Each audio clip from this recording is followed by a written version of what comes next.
mais coisas que não somente a ergonomia e essa relação assim, direta entre a pessoa, tecnologia e organização. Bom, esse é o estudo. A ação ergonômica, que é o que a gente se propõe dentro do CESERG, ela objetiva que essa interação a gente possa meter a mão ali e dar uma modificada, transformar, mas de forma positiva. É uma história que a gente fala sempre, Zé Roberto, estamos sempre comentando, porque em certo lugar a gente falou que uma determinada comando de válvula, vocês não estão podendo me ver, mas enfim, estava a uma certa altura. A gente falou, isso tem que mudar. Aí o cara foi e mudou, e botou mais alto ainda. Quer dizer, ele mudou. Você tem que especificar bem que sua transformação tem que ser positiva, com determinados sentidos, que aqui é a finalidade. A finalidade é bem clara: conforto, bem-estar, segurança e eficiência das atividades humanas no trabalho. Tudo isso forma uma efetividade, tem que dar um efeito, o que a gente faz. E o que a gente faz, esse efeito é que as coisas elas se encaminhem nesse sentido. Agora, o que é central, que eu pulei, não foi por acaso, é a questão de enfoque sistêmico. Isso foi uma grande discussão que nós tivemos lá em Gramado, 2001, que nós temos que melhorar, sim, mas não é de qualquer jeito. É uma forma que é integrada. Um sistema é uma coisa integrada. Não é um sistema, não é um pedaço, o sistema é um todo. Né? Agora, nós temos que de forma integrada e pensando de forma não dissociada. E aí que é o mais difícil. Lá para frente, a gente vai repetir e bater naquela tecla de sempre. Eliminar a penosidade e melhorar as capacidades e desenvolvimento dessas capacidades. Eliminar a penosidade do recurso humano. Enfim. São dois critérios que aparentemente seriam contraditórios, mas não são. Nós temos que trabalhar isso de forma integrada e não dissociada. Aí fica específico. Não é qualquer disciplina que trabalha dessa forma. Eu sou engenheiro, posso falar que a engenharia resolveu grandes dos seus problemas, né, matemáticos, através de uma regra que é sagrada na matemática e na engenharia, que é a integração por partes. Faz uma parte, depois faz a outra. Em ergonomia, isso nem sempre é possível. O que você faz de um lado repercute do outro, você faz do outro repercute no primeiro. Então, a gente tem que estar sempre, né, fazendo que nem o sujeito que está atravessando, né, a famosa pinguela, né, que ele ora reza para Deus, ora reza para a Virgem Maria, e vamos lá, Jesus Maria, e vai atravessando.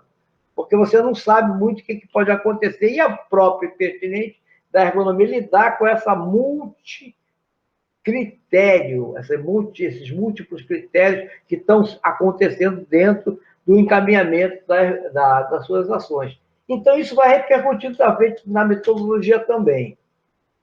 Esse gráfico, vocês conhecem, da atuação da ergonomia, né? O desempenho do operador e a demanda do sistema. Mário, libera o Guilherme aí, por favor. Hein? Autoriza o Guilherme a entrar. Ué, ele está não? Está aqui. Ele quer entrar de novo. Ah, é? Como é que eu posso autorizar ele a entrar de novo? Não faço ideia, mas tem que autorizar. Está aqui, Guilherme Medeiros está dentro aqui. Mas deve ter um pedido de entrada. Ah, é? Não é possível, tirei aqui. Não, eu não sei onde é que é possível o pedido de entrada, né? Alguém sabe? Alguém sabe? Adicionar. Oi? Ah, tá, mas como é que eu posso... Eu tenho que saber onde é que eu adicionar pessoas, é isso aqui?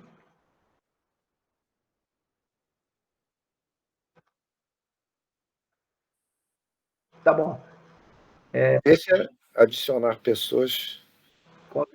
Ah, tá, aqui, entrou. Apareceu, Guilherme. Então, tá. Isso já entrou aqui. Você está apresentando, ótimo. Né? Então, vamos lá. Bom, tá. Vamos daqui. Então, quer dizer, vocês conhecem. Então, esse gráfico aqui é um gráfico, é um símbolo, é um modelo simbólico, mas ele é relevante que nós temos que imaginar aqui.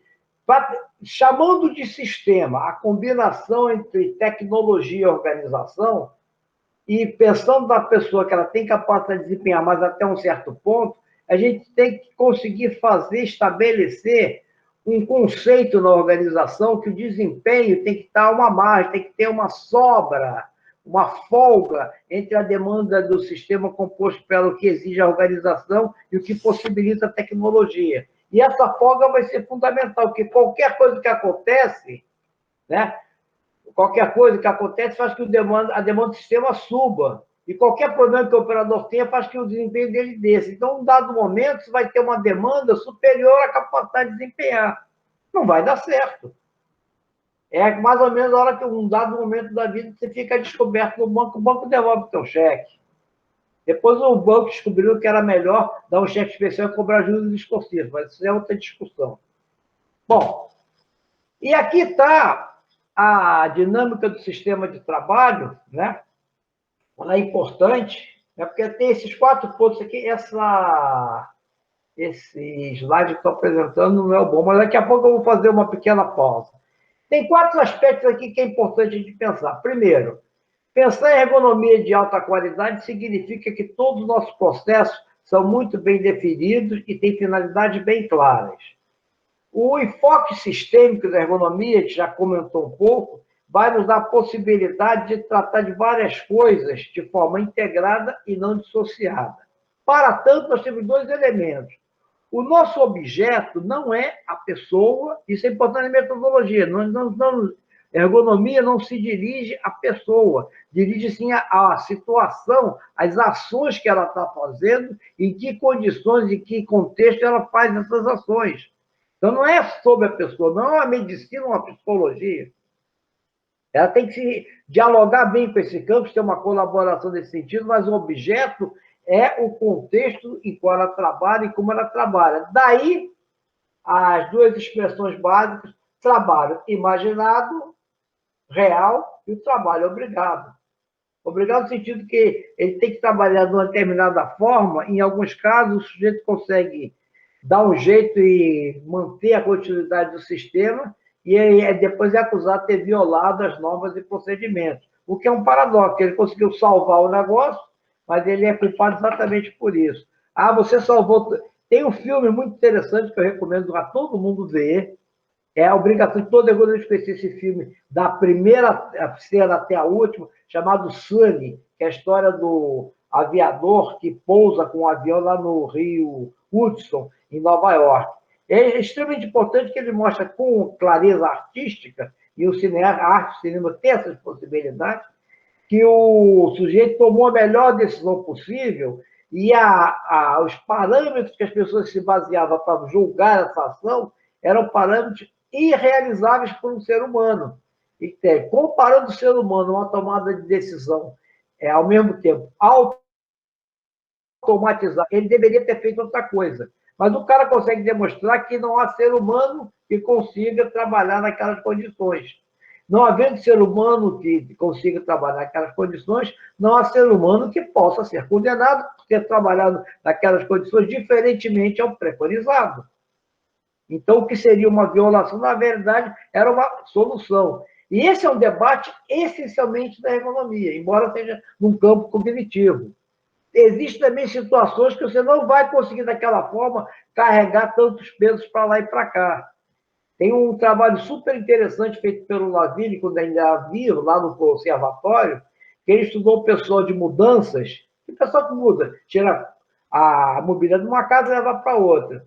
E eles tinham uma estratégia que eu achava super engraçado, que todo o prédio sabia que estava tendo uma mudança, porque tinha coisa de mudança na casa do sujeito, no primeiro andar, no segundo andar, no meio da escada, no adro ali, no saguãozinho do prédio, na rua e do lado do caminhão para carregar. Era um canto espalhado.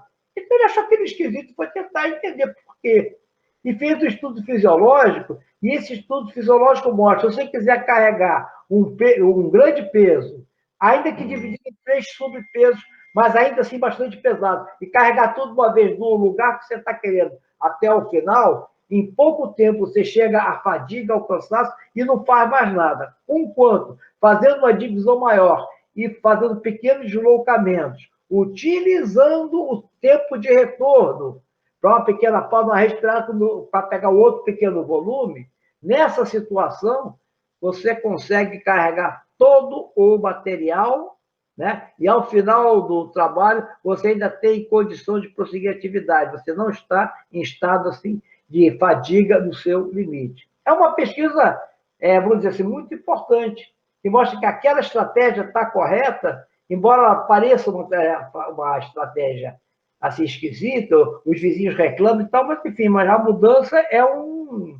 evento de quem mora numa copropriedade, num prédio com condomínio de proprietários. Isso é um jeito, você tem que entrar com as coisas e sair com as coisas um dia pelo menos, não é todo dia que elas vão se mudar. Mas num prédio grande, pode ocorrer mudanças todos os dias, e o síndico, o condomínio, tem que estabelecer um sistemático para viver e conviver com isso. Porque não pode impedir as pessoas de entrarem e muito menos impedir as pessoas de saírem. Tá certo? Então, quer dizer, esses 4 aspectos vão levar para a gente, né, algumas coisas.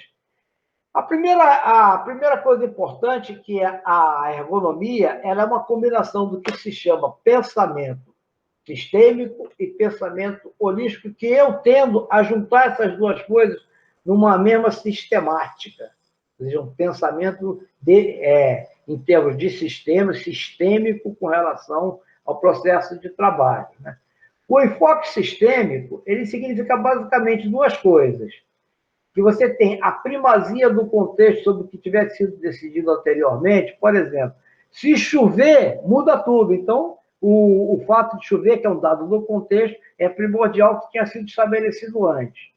E o segundo caso, igualmente importante, é a relevância das interações. O que chama isso aí? Se o nosso objetivo, voltando um pouco mais lá atrás, nós vamos ver que a ergonomia, né, objetiva intervenções e projetos com base no estudo das interações, então eu posso dizer claramente que a ergonomia, para manter, né, o desempenho acima das exigências, ela tem que olhar com as interações de forma muito particular, muito e particularmente importante. E isso define o enfoque sistêmico. Agora, o enfoque holístico traz 2 elementos que são importantes, que depois, nós vamos ver mais à frente ainda, que eles formam o que se chama de complexidade. A complexidade é uma circunstância que se caracteriza por 2 elementos. É bom a gente ter isso aí, porque complexo não é tudo. Complexo acontece em 2 coisas entrelaçadas, parece assim aquele monte de fio embolado, são entrelaçadas de forma não desentrelaçável, está tudo misturado, e o afloramento é que as coisas aparecem assim, elas vão formando de repente, sem você ter condições de previsibilidade clara e inequívoca, aparece uma coisa, um problema.